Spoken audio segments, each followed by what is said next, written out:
Média de demain va intégrer ce qu'on a déjà un petit peu aujourd'hui, depuis une dizaine d'années. Il a un peu tout intégré, c'est-à-dire qu'il a intégré une partie de la presse écrite où on retrouve des articles sur le numérique, l'image qui est présente partout.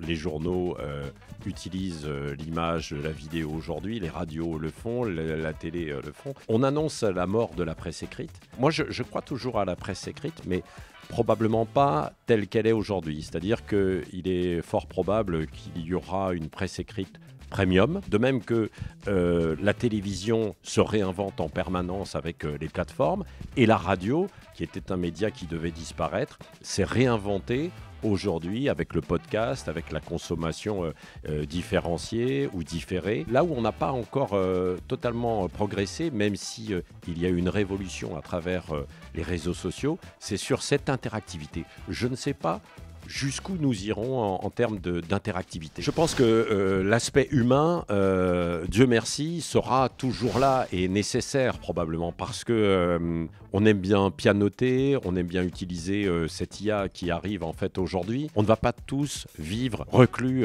chez soi, on a envie de partager.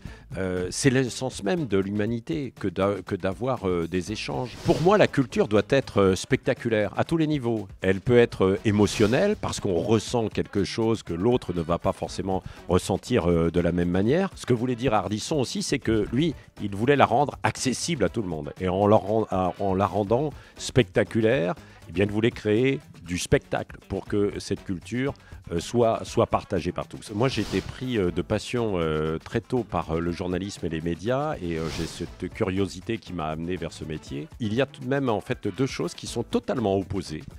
Mais qui pourrait m'intéresser et que j'aurais pu faire, c'était avoir les pieds sur terre, dans la terre, et les mains dans la terre, parce que j'aime la terre. Et à l'inverse, probablement, mais je n'en avais pas les capacités, aller dans les airs, dans l'espace, découvrir d'autres univers. J'ai beaucoup de personnages qui ont compté en fait pour moi dans ma vie professionnelle. Oui. Jérôme Bellet, qui était un grand patron de médias, qui est toujours, mais voilà, qui a dirigé en fait des chaînes.